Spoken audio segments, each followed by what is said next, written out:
Hi guys. I want to talk about that little topic, which is always a popular one for book readers. Is what books would I bring with me to a deserted island? Well, I've been thinking about this for a while. Obviously, I made some B-roll of me. You see me lying there on the beach. That was from about a month or two ago when I was on my vacation in Nova Scotia, lying on a beach reading a book. There's a few ways to answer this question, of course, and I think the one that readers would like me to arrive at and to concentrate on is, what are the books that I'd read, what literature would I bring with me, and that's to say, what are the most enjoyable books that I would want with me being all alone like that.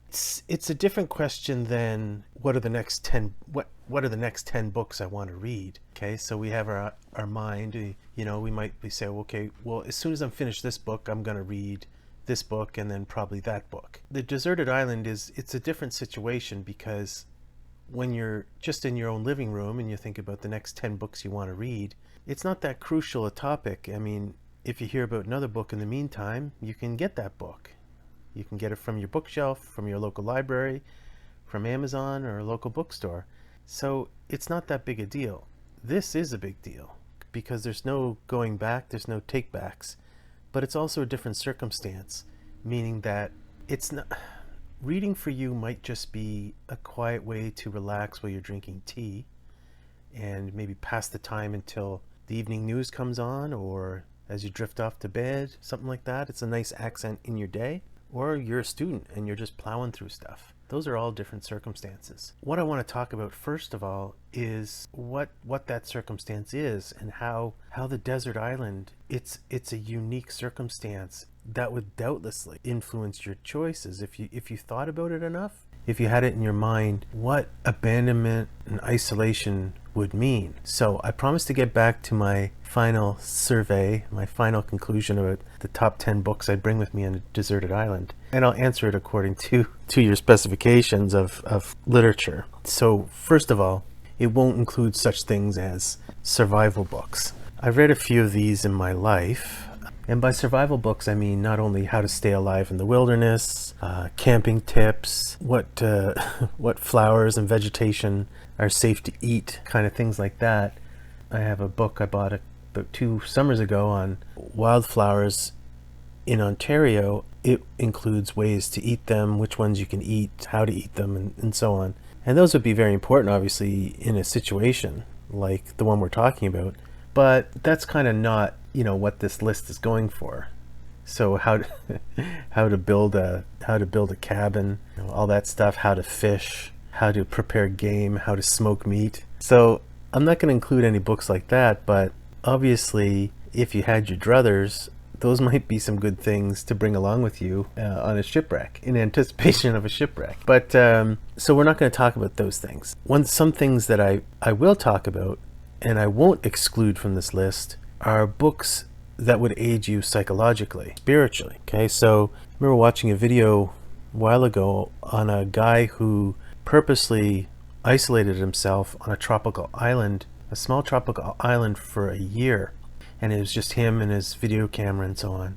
And the video was very good at showing just how crushing the loneliness was. He really couldn't do it. The pain of that stress was remarkable. So I suppose, like, even in our daily lives, as the movie, was it Shadowlands? I don't know, the C.S. Lewis character said, we read to know we're not alone. There's some neat quotes from Kafka about stuff like that as well. Books play an important psychological role in some of our lives, and I think that introverts read more because of that need, the need for communication. And books are communications. It is an author speaking to us. It's a letter, it's a message, it's a text sent to us, and we're answering the text with our attention, our time and attention, and our imagination. And that's important. I think that, in other things we've seen, when you examine orphans who have been neglected, who haven't been held, who haven't been talked to, who haven't had the skin-on-skin contact, and then later, children who have been neglected, children of perhaps alcoholic parents or drug addict parents, children who have been isolated for different reasons. Then later, People who have isolated themselves for whatever reason, your brain shuts down. It is very deleterious, it's painful, and it's also harmful. So for the exact same reason why, for instance, an elderly person might want to do a Sudoku to keep their brain exercised, to keep blood flowing and the chemicals flowing in the different regions of the brain, communication, imagination, talking, all these things play that same vital role. Because otherwise, and this is not a metaphor, an unused muscle atrophies, and so does your brain. It's not a metaphor. It is a fact. It is a literal fact that your brain will atrophy if you're not communicating and engaging with others. I think part of that is also sexual as well. I mean, the sexual encounters, that sounds a little crass, but sexuality is another instance of this. Sexuality is a very complex thing physiologically, and it's good. And nursing, breastfeeding, there's a correlation. It's not a causation, but there's a correlation between not breastfeeding and not having children, like not being pregnant, and various forms of cancer like breast cancer and so on. And there's simple reasons for that, and it is the body atrophying and becoming inert. I guess that's the word I'm looking for, inert. When your body isn't used, it shuts down. It stops living. And things like cancer or other diseases and viruses can grow. And your system simply shuts down. So this is an important thing. I suppose if you're trapped in a desert island, one thing you could do if you had paper and pen and no books is write your own book.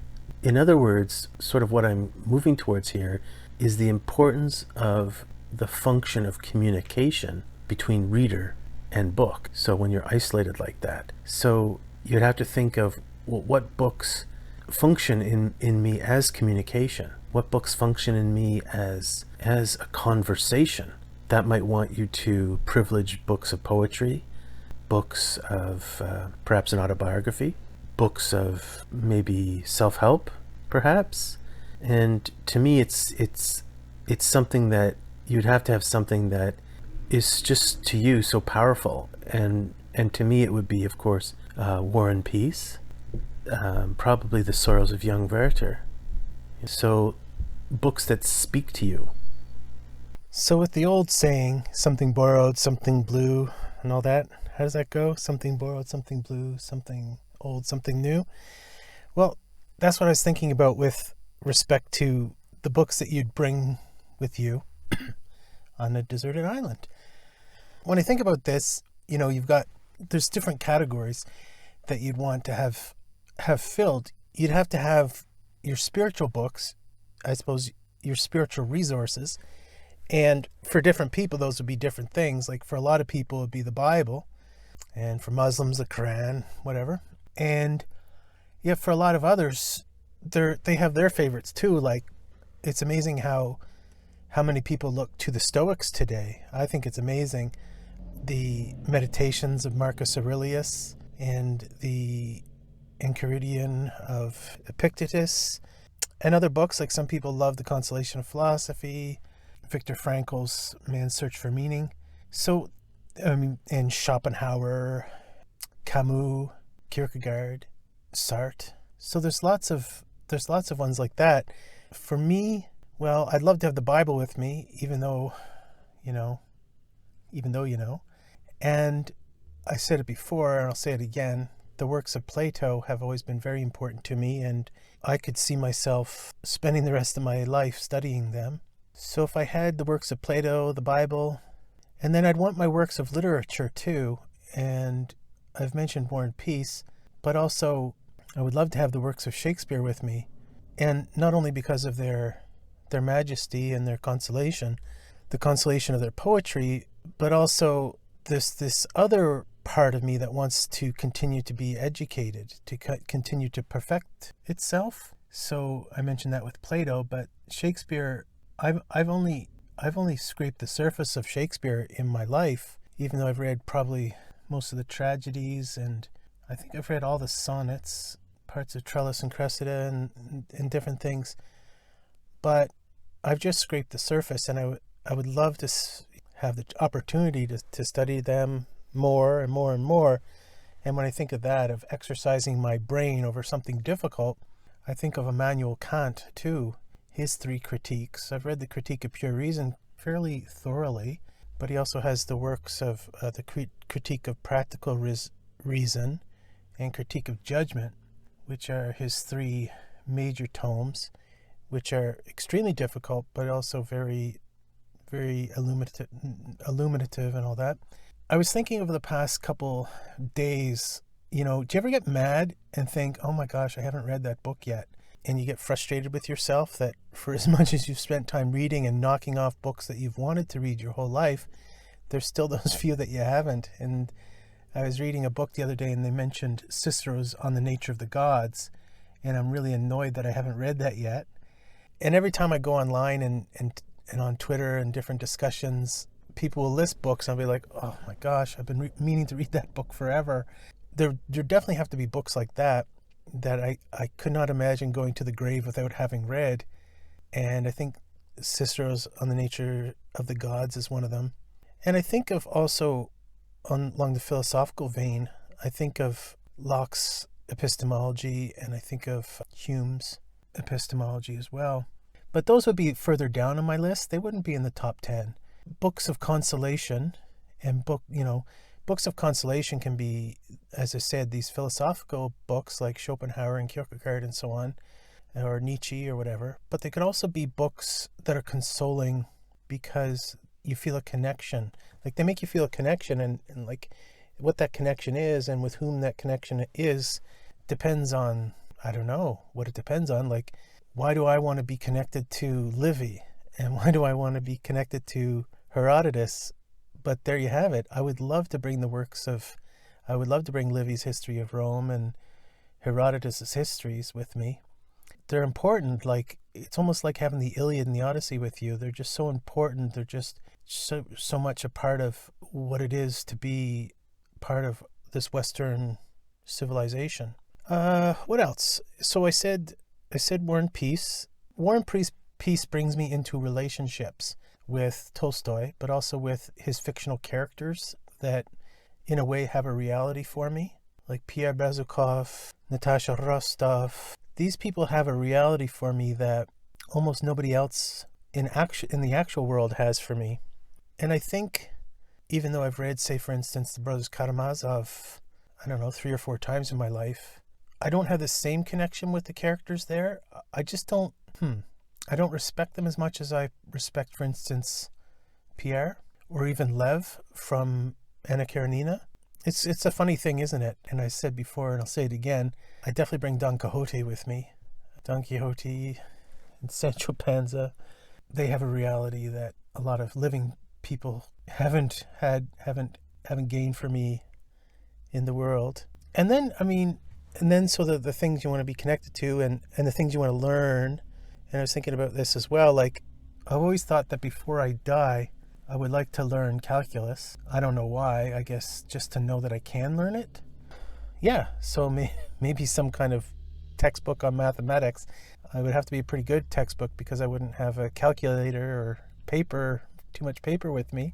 Whether it's that or if it's computer programming or learning how to knit or whatever, I think that a person needs to develop a skill they don't have to learn something they don't know.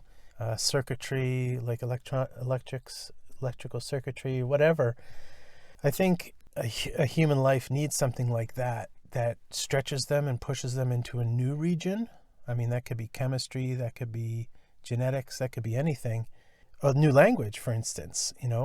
I've studied Latin and Greek and German and French. I don't have a great desire to learn Hebrew.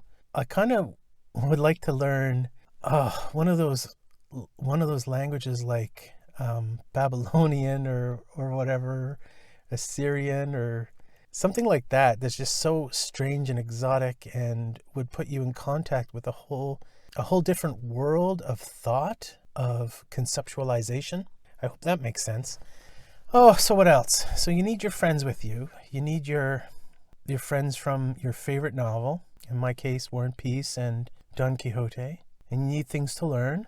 And that would be, for me, that would be Shakespeare and maybe calculus or a language. And you need things that would expand your experience. So whether that's, a book on calculus or genetics or whatever, chemistry.